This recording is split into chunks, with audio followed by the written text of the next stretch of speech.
Hello everyone, কেমন আছো তোমরা সবাই? আশা করি সবাই ভালো আছো আর আমিও ভালো আছি।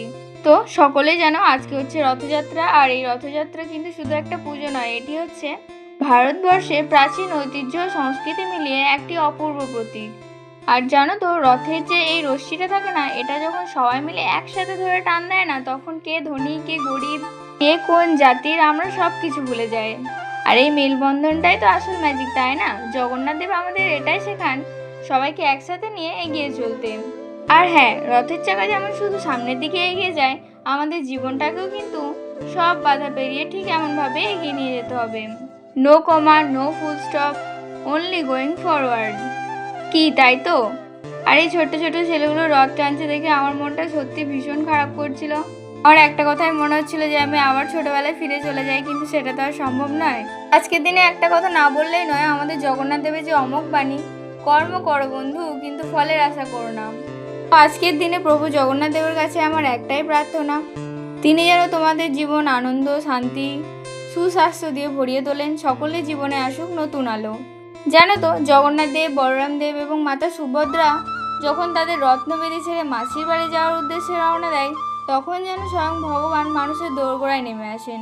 ধনী দরিদ্র, জাতি ধর্ম বর্ণ কোনো ভেদাভেদ থাকে না এই রথের রশ্মিতে। আর জানো তো, আমাদের এখান থেকেই শিখতে হবে যে ভেদাভেদ ভুলে মানব ধর্মের জয়গান গাইতে। আর আজকে রথগুলো না সত্যি খুব সুন্দর দেখতে ছিল। ভাইগুলো কত পরিশ্রম করে ওদের রথগুলো বানিয়েছে, তো সত্যি দারুণ লাগছিল দেখতে। বিকাল দিকে আমার একটু প্ল্যান ছিল রথ দেখতে যাবো বলে, তো ভাবলাম রেডি হয়নি, তো রেডি হয়েও নিয়েছিলাম। তারপর দেখি হঠাৎ করে বাইরে ভীষণ মেঘ করেছে, আর একটু পর দেখলাম বৃষ্টিও শুরু হয়ে গেছে। তো যাওয়া হলো না। আর এদিকে আমার বোনের শরীরটা হঠাৎ করে খারাপ হয়ে যায়, তো ওকে মেডিসিনও দিয়ে দিয়েছিলাম। একদিকে ওকে বাড়িতে ফেলে রেখে আমার যেতেও ইচ্ছে করছিল না, তো সেই জন্যই ভাবলাম আর আজকে যাব না। তো ওর যেহেতু শরীরটা খারাপ, তাই ও আমাকে বলেছিল একটু পাঁপড় ভাজা খাবে, তো সেই জন্য ওর জন্য একটু পাঁপড়ও ভেজে দিয়েছিলাম। আর জানো তো, এই হার্ট শেপের পাঁপড়টা অনেকদিন পর মা নিয়ে এসেছিলো।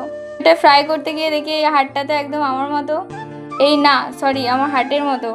না থাক, আর কিছু বলবো না। তো চলো, পাঁপড় ভাজা কমপ্লিট হয়ে গেছে। তো এতগুলো পাঁপড় একা তো খাওয়া যাবে না, সবাইকে একটু দিয়েই খেয়ে নিয়েছিলাম। তো গাইজ, রেডি হয়েছিলাম রথ দেখতে যাবো বলে, কিন্তু হঠাৎ করে বাইরের ওয়েদারটা ভীষণ খারাপ হয়ে যায়, তার জন্য যেতে পারলাম না। তো তোমাদের কেমন কাটলো আজকে দিনটা জানাতে ভুলবে না। তো সেই দুঃখে আমি আর আমার বান্ধবী চলে গেছিলাম একটু হাঁটাহাঁটি করতে, মানে রাস্তার দিকে ঘুরতে। আর রাস্তায় দেখা হয়েছিল আমার ছোট্ট ঐশীর সাথে।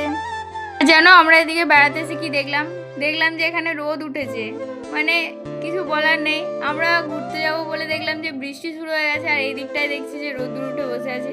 মানে ভাগ্যে না থাকলে সত্যি কিছু পাওয়া